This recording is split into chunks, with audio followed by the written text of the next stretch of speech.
Welcome to Unwrap Real Talk with the Black Hijabi. I'm your host, Mariam Kabba, and I have a special guest.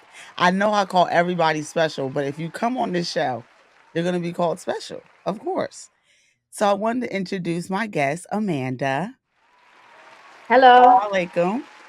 Wa alaikum salam. How are you? I'm doing well. How are you? I was going to ask you, how are you? You beat me to the punch. How are you doing? Alhamdulillah. Alhamdulillah. You look amazing. I love the blue. The blue looks great on you. I love how you pair that together with your Thank earrings and everything else. So I really want to talk about a lot of different things. You are a business owner. You are a content creator. You have you. your sayings that you say. I watched you on TikTok live the other day, and I was like, you're like a well-oiled machine, how you move, how you do everything. No, literally, I said she's like you answering questions, and I know you have a lot of people that are on there, and you got a lot of comments and questions that are going, and you can answer. You really get to almost everybody. So, like, Yeah. how did you build that loyal community, and what advice can you give to any new content creators that are trying to do what you do? Honestly, I would have to say just being you. That's probably cliche because everyone says that, but I genuinely, mean that. From my experience, I've lived at least four different lives. Baby, Mhm. this right now, we're on the final boss right now. The hijabi. Baby, I never thought that I would be a hijabi. And that's just the honest to God truth. You Mm. know, where I came from, what I was around, what I witnessed, what I've been through, who I am today is just only Allah subhanahu wa ta'ala. How do So people that see you, not to cut you off, but how do people that see you when you, because you said you never thought you'd be a hijabi. How yeah, do people, when people from your past? Because I know I struggle with people that see me from my past and they see me with hijab now, and they're like, yeah, "Girl, you used to be doing all types of stuff. What you on now?" You know what I mean? yeah. So how do you deal with that when people approach you with that type of energy? They're not approaching me like that. They know better than to do that I know because that's. they know this is genuine from the start. This is real. I've always been a good person. I just Mhm. feel like I was a good person to the wrong people, and that just caused me to learn my lesson. Just choosing Allah over anybody. But I didn't answer your question. You said, what advice could I give to content creators? So the first one I would have to say is just being consistent, Mhm. being you. Stop looking at other people. It's easy to get distracted and say, oh, look at what they're doing and look at what Allah gave them. And but what He has for you is for you, and you're going to receive every bit of that. So yeah. Just being you. Yeah. Just being you. So so your journey, you said that, how long did it take for you to get to your final form? Like what took matter of fact, let me scratch it. What took for you to get to your final form? Because I just was talking about this about Brittany Renner. I said Brittany Renner's in her final form. When you do a Yes. lot of things, you become a religious woman, whether it's you find Christianity, you find Islam, your final form is a religious woman and a Yes. pious woman. What took for you to get to this point where you are today? What it took for was a lot of mistakes, a lot of learning, heartbreak. It took risk taking. It took so much for me to realize who I truly was and to do that, be myself openly and freely without worrying about what anyone will say about it. You know, um, so I would say the main thing that caused me to be like this was stop running. Like, what, how long you gonna run? How long are you gonna keep living like that? Like, how long, like, what do you want from life? Are you gonna keep, being around those bad people? Are you gonna keep going to those bad environments that are Mhm. not beneficial for you in this life or in the akhirah just because you're scared to be alone? Or are you gonna be real with yourself and face your pain, and use that as motivation to be better than you were yesterday? So yeah.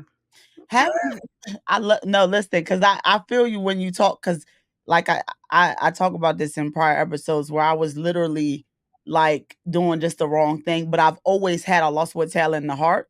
So I even in the mix of me doing something bad, I literally be like, oh yeah, I gotta go pray. I gotta go do this. Like, so people that genuinely know me, like that hung out with me, they say, well, Mariam she always would be like in the mix of me doing the bad thing, I'd be like, I gotta go pray. I Yeah. gotta go get on my I gotta go on my Dean in like 3 days.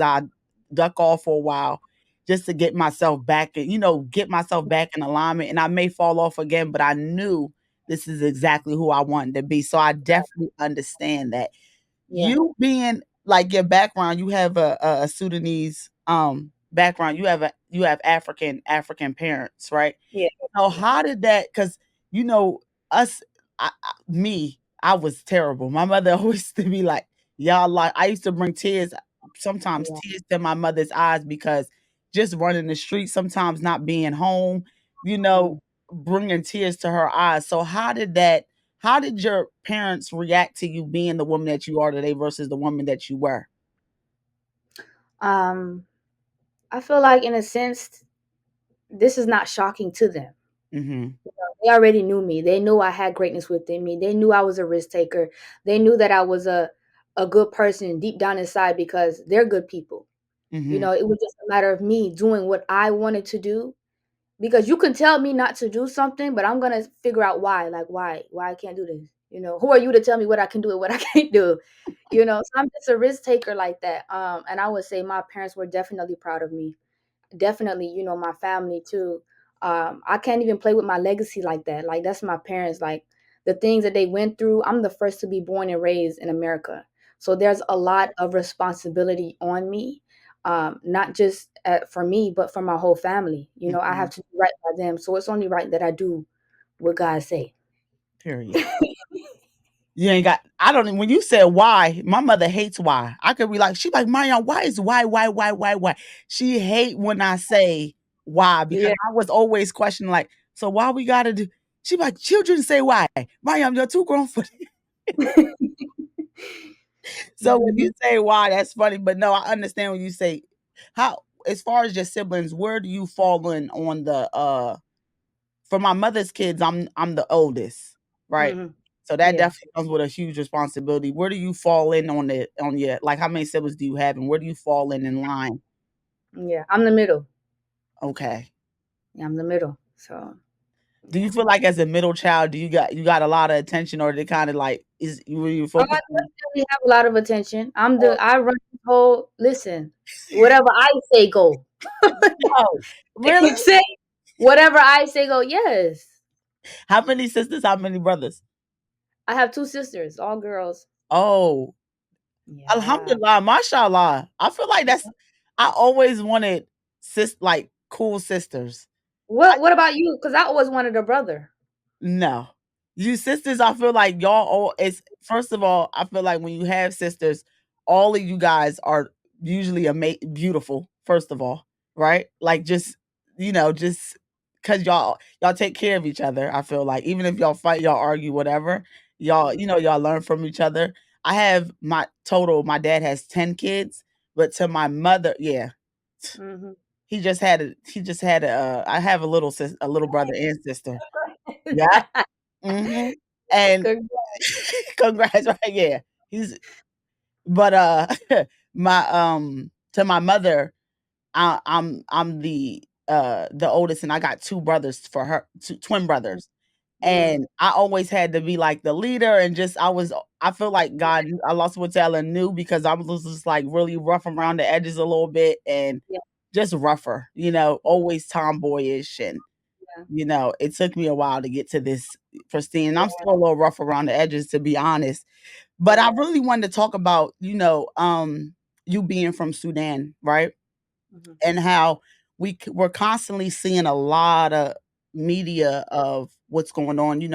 Congo's going through it, Palestine is going through it, and me personally, I don't think the masses, the majority of people understand what is going on in Sudan and in Congo. I know a lot of people do understand what's going on in Palestine because the media coverage, right? And it's not a lot of media coverage. It's not equally. It's a lot of inequality when it comes down to media coverage in Sudan. And how do you feel like as far as how do you feel like people can learn for what's going on and how could they help and understand what's going on in Sudan and how does it affect you being from there, that a lot of it's not a lot of media coverage. You have to go on international, you have to do your own research to even understand what's going on in Sudan. How does Yes. that make you feel in your community, and how do you push that out? Because I do see it on your social media. How do you let people be aware of what's going on? Mhm. So what I can do is just try to use my platform to the best of my abilities, speak on it, represent Sudan. It's absolutely heartbreaking. All of my family had to leave Sudan, so it's not easy. It's not an easy situation. So many people are being hurt, women losing their rights. People are being, murdered in front of their homes for no reason. And I would have to say that we can only do what we can, but Allah subhanahu wa ta'ala is the best of planners. He doesn't just allow anything to happen. Like, even just think about Philistine. Philistine is a holy place. That's a holy land. Many prophets were there. Mhm, And when you just think about it, because that is a chosen country, they're going to be targeted, mhm, as well as Sudan. Sudan is a chosen country. There is fruits that grow out of the desert. That's a blessed country. There's no fruit supposed to grow out of a desert. There's no water. There's no rain. So Allah knows what we don't know. mhm, We can complain, we can cry, we can be hurt, but these people who are passing away, they are martyrs, and mhm. they have the ticket gate to Jannah. That's our home. That's where we're supposed to go. So I would just have to say that, the news coverage not marketing that. um it's heartbreaking, but the only we can do something about it. Only we can stand up about it and just Mhm. continue raising awareness as much as we can. I love that you speak on that. I was on an elevator, right, and I was on my way to a grocery store. I was on the elevator going up, and I seen his brother, and he said, "Salaam alaikum, sister," and I was like, "Walaikum salam." He was like, "How are you?" I said, "Alhamdulillah." He said, "What's going on in Palestine?" I said, "Well, Allah wider." I said, "Allah, Allah knows best." He said, "Well, Yes. Allah knows best, but we feel hopeless. What could we do?" I said, "There's not really much we can do.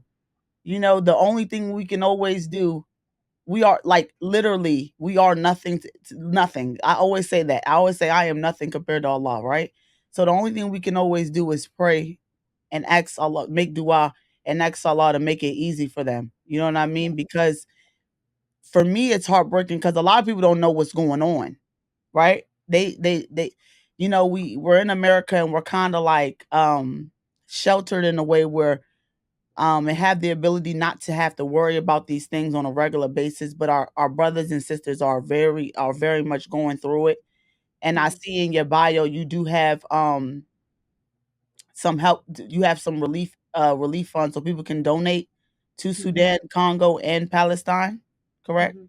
Yes. Okay. Yeah. So that's amazing. If you do have any if you feel it in your heart, please hit the link in her bio and And donate.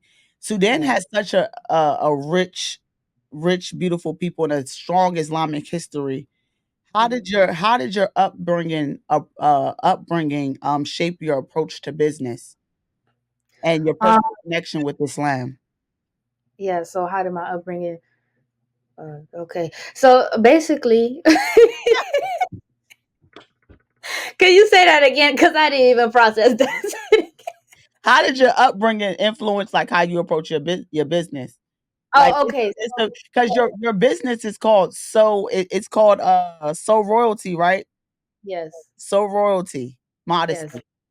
Yes. So basically, one thing that Sudanese people are very, very strong in is their hospitality.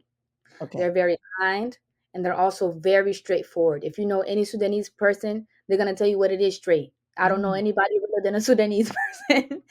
So I would have to say that me being honest in my business dealings, me being kind, and always, always putting the customer first, no matter the situation, is another uh, trait that I received from my background, because that's exactly how my parents were.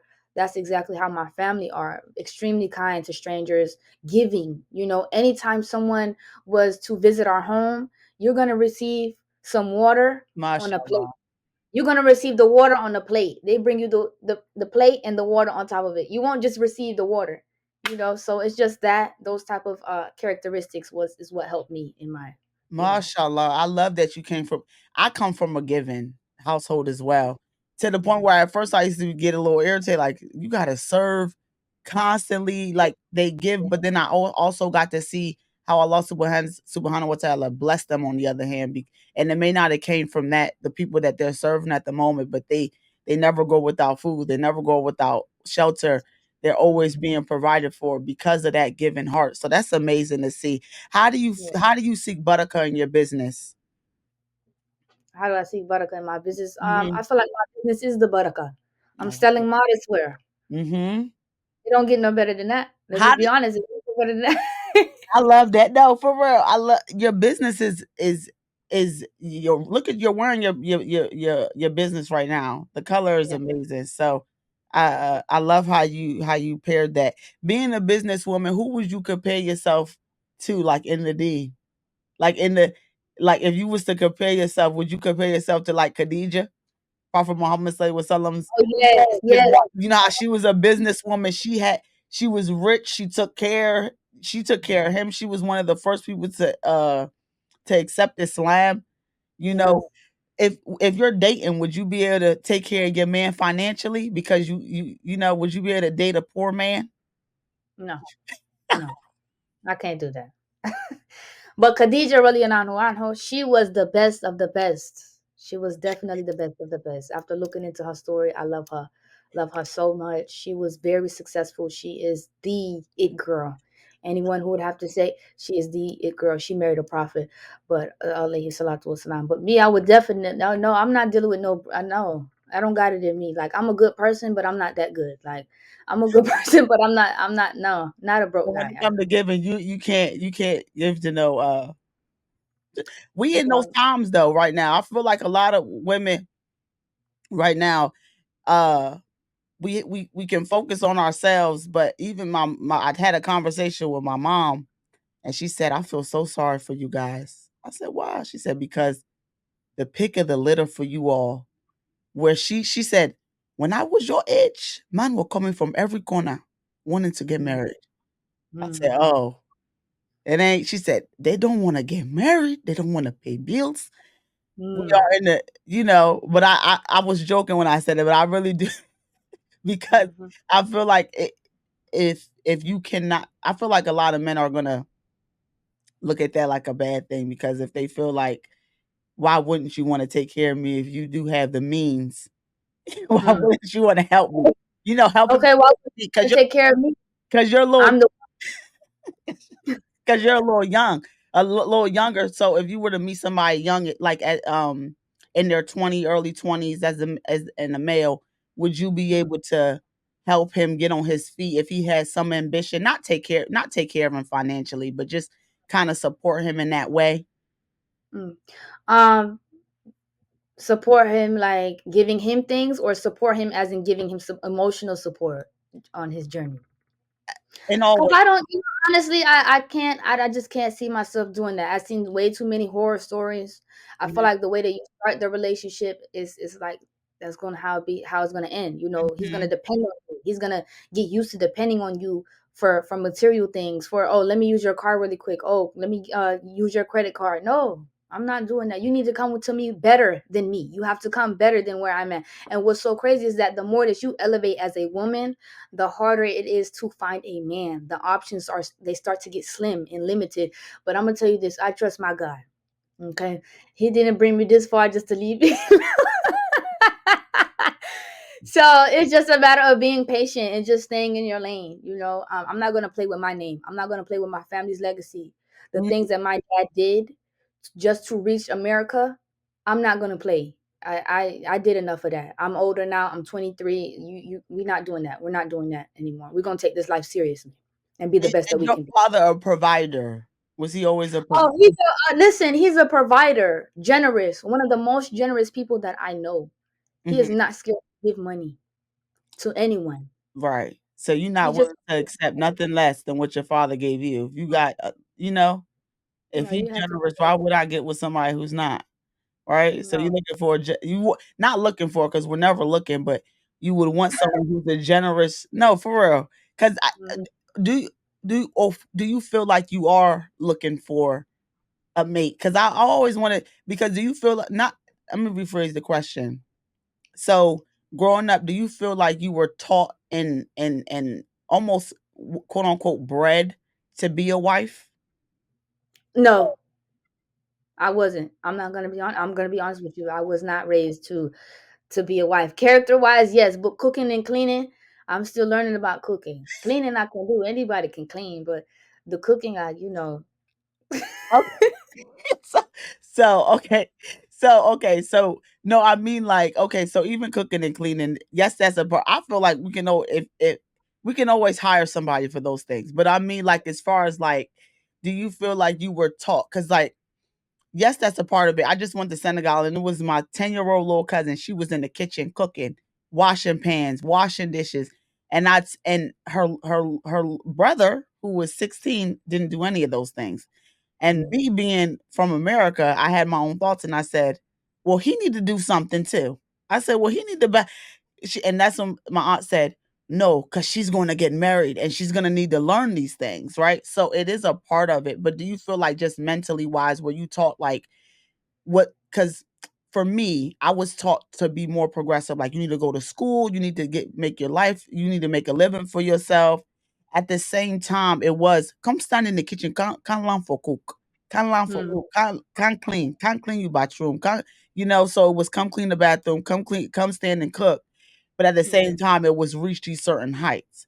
So I mm, don't feel like I did get married at a young age, but I feel like it wasn't just the majority part of my growing up. So do you feel like it was you said basically saying it wasn't a major part of your growing up. So I want to know where did you feel like it was do you feel like it was a major part of your growing up like oh yeah your parents told you like you should get married. Like you should get married. The same way they say yeah. I mean, yeah, they want me to get married, but I was not raised like that. I was raised just like how you said, progressive. Go to school, focus on your business, do what you need to do. That's how my parents were, you know. And I look Mhm, at it in a way as, yes, I will get married one day, inshallah, ta'ala. But my thing is that I feel like I'm obligated to support my family in a way. There's no boys in the family. You know, normally the boy is supposed to be the one to be successful and be able to give things to his mom. You know, give things to his dad, give back to mhm. his family. And I feel like out of my sisters, I'm that one.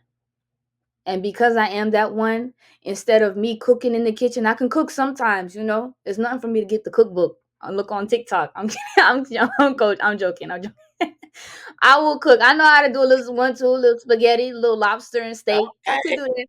That's a But that's a lot. yeah, yeah. But honestly, truly, we're gonna have the chef. The chef gonna be cooking. I'm not cooking. You Okay. know. So, Okay. 'Cause I feel like yeah. that's a job in itself. If you're cooking and then you have to run a business so as well, that's a lot to do for a woman. That's a lot to do. I'm pretty sure, you know, Khadija alayhi salam, she had workers maybe. We don't know. They didn't say it, but maybe because Yeah. she was running the business, you know. Mm, But I wanted to ask you too, right? Because you're from me. Would you date outside of your race? You're from Sudan. Would yeah. your parents mind if you dated somebody you not dated, married somebody who, um, maybe white, maybe black?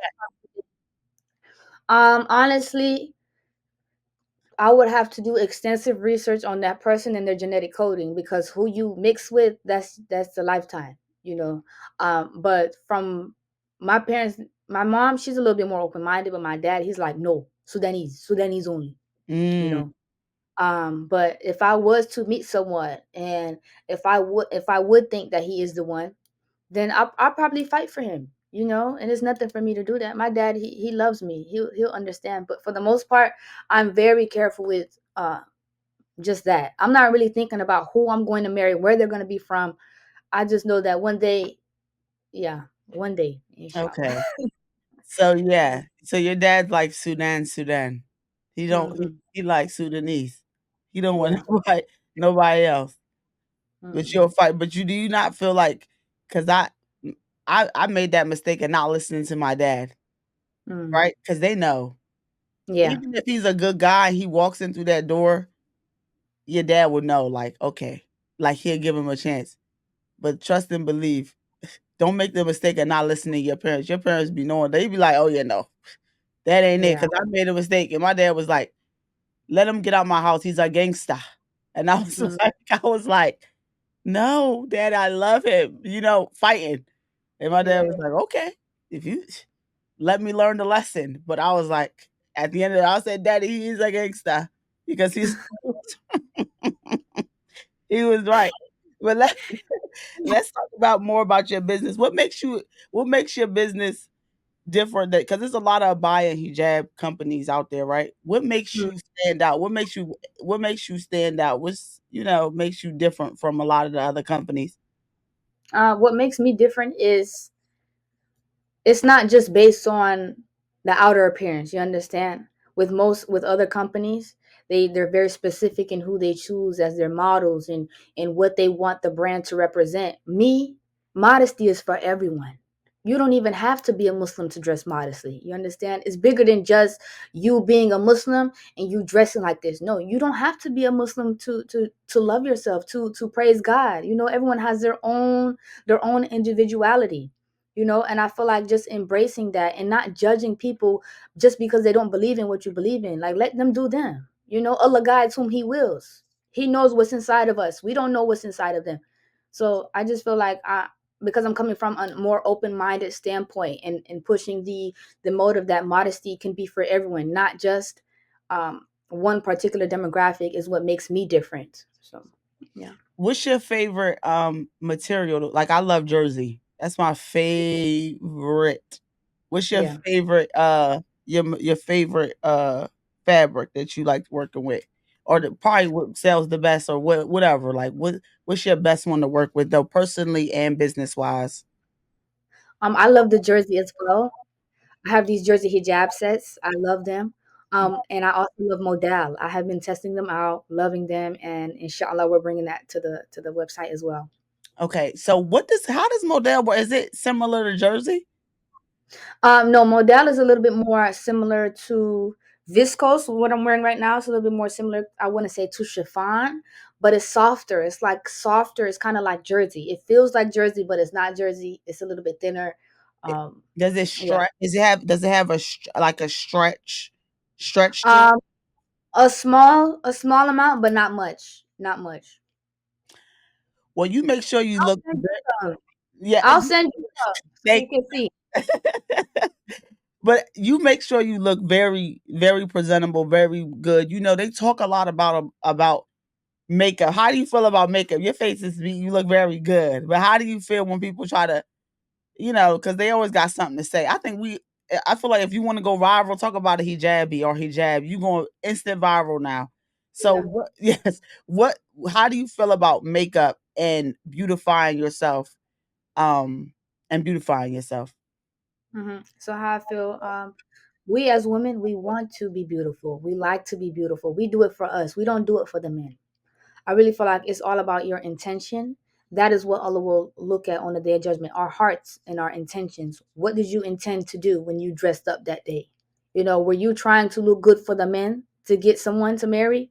Or were you looking good just because you like to look good? And I feel like it just depends on that. But honestly, truly, we cannot go against the teachings and the sayings of Islam, Mhm. which means that you cannot, you're not supposed to beautify yourself. You're not supposed to step out of the box and be, too, I want to say, appealing in a Mhm. sense. Right. But what I know about my God, what I know about Allah, we all have our own individual relationships.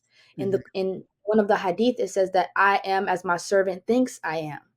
So how do you think Allah is? Do you think that Allah is gonna just beat you, not beat you, but punish you for putting on makeup? Or do you think that He will love you and understand because you are a woman and you want to be beautiful? And you may be going through things in this circumstance, and this circumstance is going on in your life, and you just want to feel beautiful. Mhm. He understands. He knows what we don't know. And I just feel like when you just think good about Allah, no matter the situation, and you also make sure you have good character, you're nice to people, you're kind, you're good with yourself, you fear Allah, you stay away from haram, you stay away from every haram there is, but you make yourself beautiful. Allah knows best. Right. A little. I love how you put that though. You said that very beautifully because I would have been like, they need to mind their own business. If I want to wear makeup, if I want to do makeup, you don't know my heart. I already don't smoke, I don't drink. If I could do a Mhm. little makeup, if I want to indulge in a little junk food, Yeah. don't come over here. That's how I'm putting it. Yeah. Allah knows best. but Allah knows. Yeah. and I'm still work. I feel like no, we get a constant of and it's never comes from people that aren't hijab, like Muslim sisters. It comes from Muslim sisters well, you got your hair out or you got Yeah. this out. It's Mhm. like, how do you feel when people are commenting about your appearance in a way that they feel like it's not correct? Mhm. How do you respond to that? Because I know how I respond. I'm gonna let you go ahead and because you try to say it better than me. Go ahead. Okay. Honestly, I'm not taking it. I'm not taking it. You don't know where I came from. You understand? You see where I'm at right now. You don't know who I will be tomorrow. Mhm, That's what I'm saying. People judge people on the outside. You don't know what's on the inside. You don't know what I've been through, what I experienced, what I seen, what I felt, the tests I've been through. You probably would have broke from that. You understand? So what I how I view it is I used to sell wigs. mhm. I used I used to wear wigs. I didn't know that. I had a big hair company. You can search it up. I had a huge hair company, and I decided to change my life, and I started selling hijabs. Mashallah. Hijab. Yeah. So people can judge me on who I am today, but I used to wear wigs, baby. We came a long way from where we used to be. So you could say what you want to say, but I know who I am. Right. You did a whole little 180 right there. So you went from one spectrum to another spectrum. Yeah. Wow. I did not know that you sold wigs. Yeah. Okay. Mhm. And you had a big company and you let that go for the sake of Allah, mashallah. Yeah. For the sake of Allah, for the sake of purifying myself, for the sake of just wanting more and knowing it's not about the money. It's not even about just being wearing the 40 inches on a regular day. It's about having being a part of my purpose, like being involved with who I truly am and listening to my heart. So that's just what that was. So you always had a good business mindset.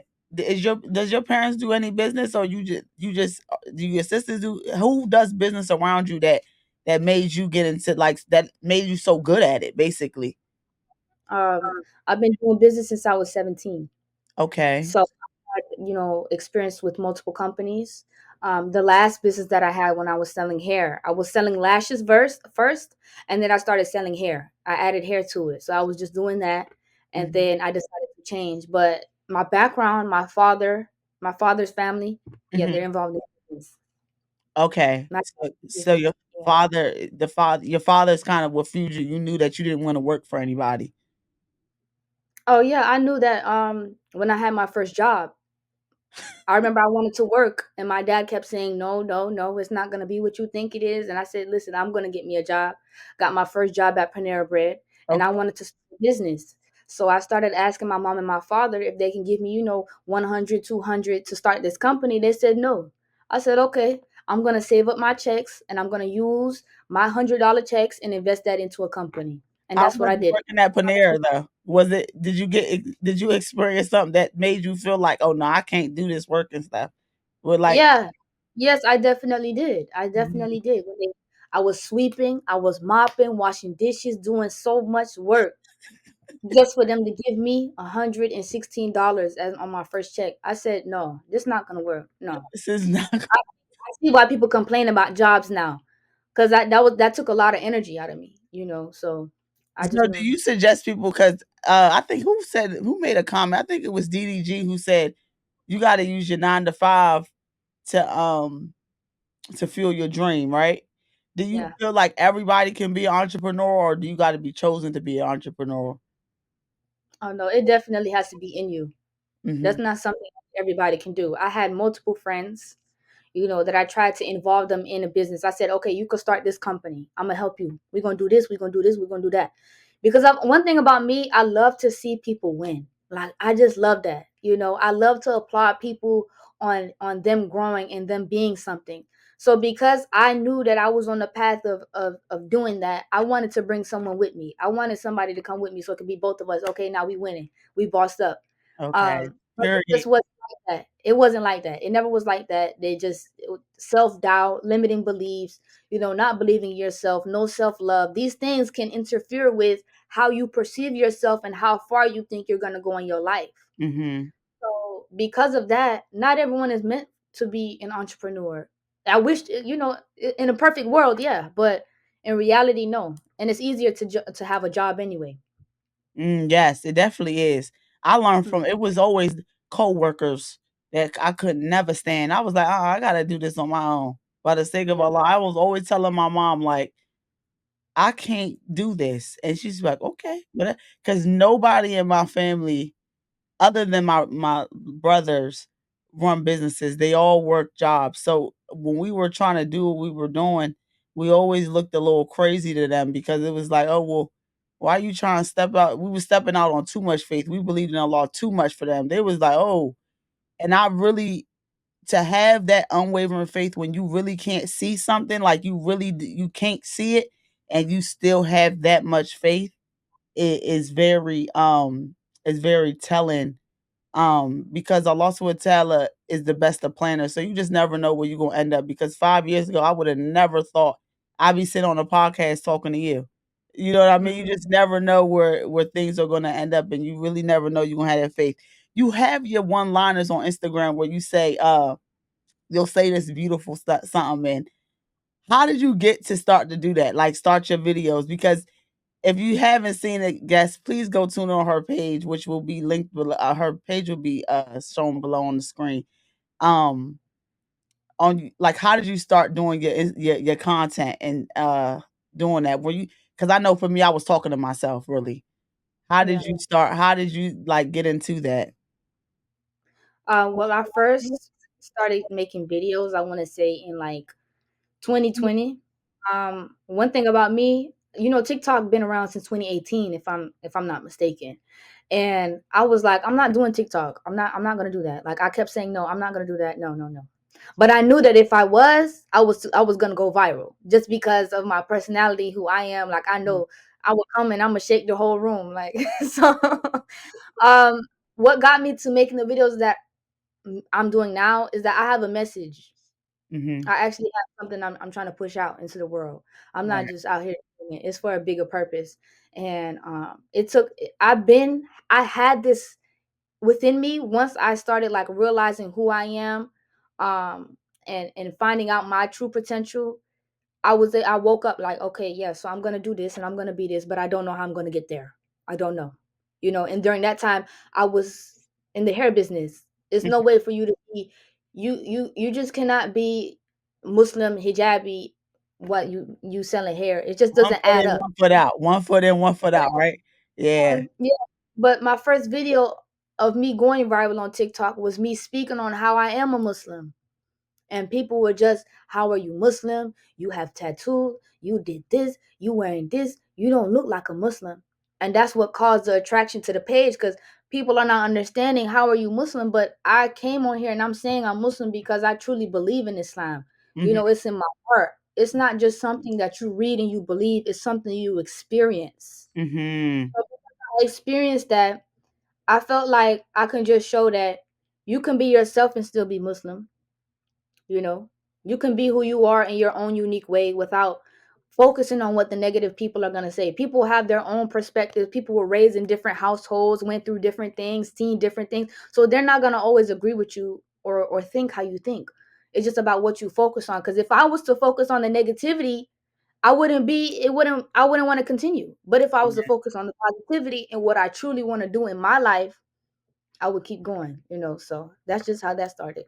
Right. So you talk. I when you talk about making your content and everything, and you were trying to when you initially started your business, you were trying to get people to join your business. Do you feel like it was it's harder that you did it kind of by yourself and secluded? Because I'm kind of similar in a way, but most of my friends run businesses. Like none of them really work for anybody. My best friend, she owns a lash company. She's been doing that for years. She don't have to clock into no job, and really good at what she does. Do you feel like when you did start your business and like, is it harder to kind of do it by yourself? Because without your friends being in the same entrepreneurial space, do you feel like it was kind of hard? It's times where I feel like that, but honestly, truly, Allah knows. Hmm. Allah is the best of planners. I can't complain. I've been doing this for years. He showed me time and time again. All you need is me. That's it. All I need is Allah. If you have Allah with you, you have everything. You have everything. And because Allah knows me, He knows how when I meet people, every time I meet them and I help them, they end up better than they were when they first met me. That's just who I am. So because I'm like that, I'm gonna always be blessed because my God, He knows me. And I'm not saying this from a arrogant perspective. I'm saying this from a perspective of me being realistic. Like this is reality. Everything for real, nothing for fake. I'm not a fake person. Hmm. So because I don't like to be fake, I don't like to talk bad about people. I don't gossip. I don't do none of that. My God, He will bless me. Inshallah ta'ala. So yeah. Alhamdulillah. No, yes. I when you for me it gets a little when I first started the journey again on my deen, it definitely got lonely because when you in a haram kind of lifestyle, you get surrounded with so many different people, right? You got your friends, you got people calling you, let's go to this party, let's go do this, let's do that. So it kind of just gets a little tough. It got a little tough early, but like you said, just all you do need is Allah subhanahu wa ta'ala. But it takes a lot to get to that point, right?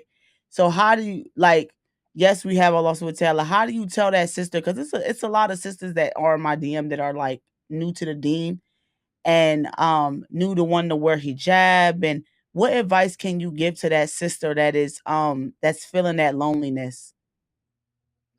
I would have to say, you're not alone.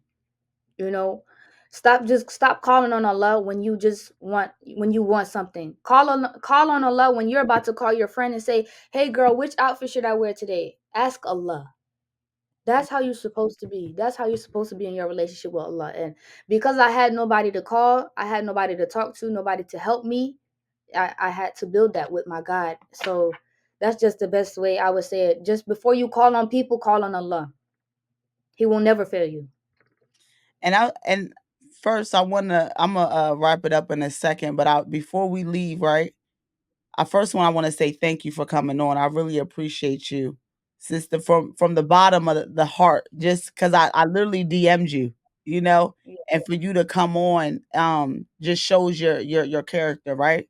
Because I'm I don't have a huge following, but I literally reached out and you were like, okay, let's do it! Exclamation point. I said, hold up, Yeah. that tells your character. And I for my followers and my viewers, I just want you to say an exclusive Allahumma Barak 50 little video.